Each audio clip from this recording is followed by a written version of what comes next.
Doctor Mohammad Yunus তার স্ত্রীকে কতটা ভালোবাসে আপনি কল্পনাও করতে পারবেন না। ডক্টর মোহাম্মদ ইউনুস একটি সাক্ষাৎকারের মধ্যে বলেন যে আমার স্ত্রী প্রথম জীবনে অনেক সুস্থ ছিল, জাহাঙ্গীরনগর ইউনিভার্সিটির প্রফেসর ছিল। আসসালামু আলাইকুম ওয়া রাহমাতুল্লাহি ওয়া বারাকাতুহু। প্রিয় দর্শক বন্ধু, কেমন আছেন? আশা করি আল্লাহর অশেষ রহমতে আলহামদুলিল্লাহ আপনারা প্রত্যেকেই ভালো আছেন। বন্ধুরা, আপনারা প্রত্যেকেই জানেন বাংলাদেশের নতুন প্রধানমন্ত্রী নিযুক্ত করা হয়েছে ডক্টর ইউনুসকে।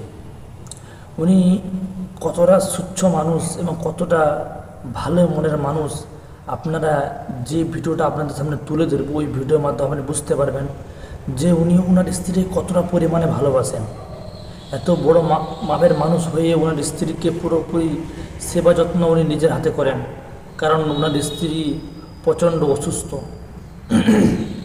চলুন আমরা বিস্তারিত ভিডিওর মধ্যে জানতে পারবো যে ডক্টর ইউনুস ওনার স্ত্রীর সঙ্গে কেমন ব্যবহার করেন বা কেমন আচরণ করেন, সত্যি গায়ের লোম দাঁড়িয়ে যাওয়ার মতো।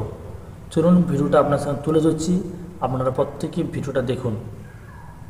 তার চেহারার দিকে তাকালে আর চোখ ফিরাতে মনে চায় না, কিন্তু আস্তে আস্তে সে বার্ধক্য উপনীত হয়ে গেল, প্রচন্ড অসুস্থ হয়ে গেল, এমন অসুস্থ হয়ে গিয়েছে ডক্টর মোহাম্মদ ইউনুস বলছে যে আমার স্ত্রী প্রস্রাব পায়খানা পর্যন্ত নিজেরটা নিজে করতে পারে না, আমি তাকে প্রস্রাব পায়খানা করিয়ে দেই, তাকে আমি গোসল করিয়ে দেই, তার কাপড়গুলি পর্যন্ত আমি নিজে ধুয়ে দেই, তাকে পরিয়ে দেই। ডক্টর মোহাম্মদ ইউনুস বলেন যে আমি প্রচন্ড ব্যস্ততার মধ্যে থাকলেও আমার স্ত্রী যেমন বায়না করতো আমাকে ছাড়া খেত না, এখনো পর্যন্ত সে আমাকে ছাড়া খায় না। এবং সবচেয়ে আশ্চর্য লেগেছে আমার কাছে এই কথাটা, ডক্টর মোহাম্মদ ইউনুস বলেন যে আমার স্ত্রী মানসিক ভারসাম্যহীন রোগী, সে পৃথিবীর কাউকে চিনে না, হঠাৎ অসুস্থ হয়ে পড়েছে, এরপরে যখন সুস্থ হলো মানসিক ভারসাম্যহীন রোগী হয়ে গেল, সে পৃথিবীর কাউকে চিনে না, ছেলে মেয়ে আত্মীয় স্বজন সে কারো কথা তার মনে নাই। কিন্তু আশ্চর্যের কথা হলো সে শুধুমাত্র গোটা পৃথিবীতে একমাত্র একজনকে চিনে, সেটা হচ্ছে আমি, তার স্বামী। একজন স্ত্রীকে একটা মানুষ কতটুকু ভালোবাসলে পরে মানসিক ভারসাম্যহীনতায়, এবং সে যখন প্রচন্ড অসুস্থ, সারা পৃথিবীর কাউকে যখন সে চিনে না, কিন্তু সে তার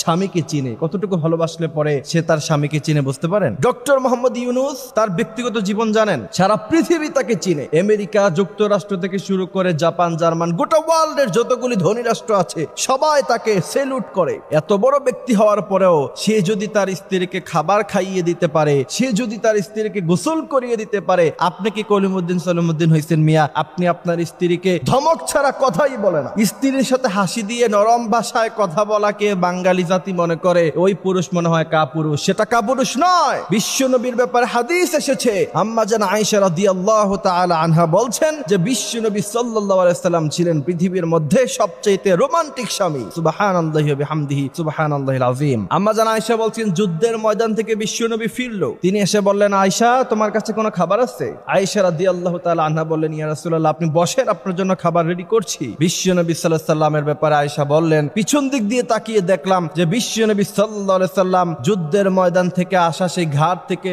তরবারি নামায়া বিশ্বনবী সাল্লাল্লাহু আলাইহি সাল্লাম আমাকে তরকারি কোটে দিচ্ছেন, আমি প্রচন্ড খুশি হয়ে গেলাম। বিশ্বনবী বললেন খায়রুকুম খায়রুকুম লিআহলি, তোমাদের স্ত্রীদের থেকে সার্টিফিকেট নেওয়া হবে, তোমাদের স্ত্রীরা যদি তোমাদেরকে ভালো বলে তাহলে প্রকৃত পক্ষে তোমরা ভালো পুরুষ, আর না হয় তোমরা পৃথিবীর সবচেয়ে খারাপ পুরুষ। কারণ একজন স্ত্রী জানে তার স্বামী কতটুকু ভালো এবং স্ত্রী বলতে পারে তার স্বামী কতটুকু খারাপ। সুতরাং স্ত্রীদেরকে ভালোবাসতে হবে, বিশ্বনবী সাল্লাল্লাহু আলাইহি ওয়াসাল্লামের আদর্শ।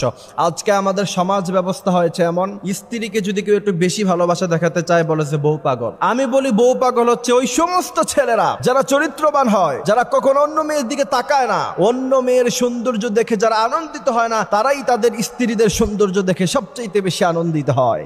বন্ধু, আপনার প্রত্যেকে ডক্টর ইউনুসের ব্যাপারে প্রত্যেকটা কথা শুনলেন হায়দারজির মুখে।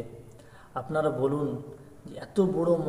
এত বড় মাপের মানুষ হয়ে যদি ওনার স্ত্রীর সঙ্গে এমন ব্যবহার করতে পারে, চিররোগী হওয়ার পরও ওনার স্ত্রীর যাবতীয় কাজ নিজেই করেন, নিজের কাজ নিজে বাদ দিয়ে স্ত্রীর কাজটা আগে মনে করে, কি স্ত্রীকে গোসল করানো নিয়ে, স্ত্রীর জামা কাপড় ধোয়া নিয়ে সমস্ত কাজ নিজের হাতেই করেন।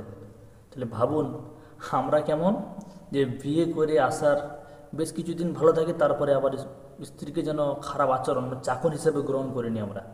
এটা কিন্তু পুরোপুরি ভুল ধারণা।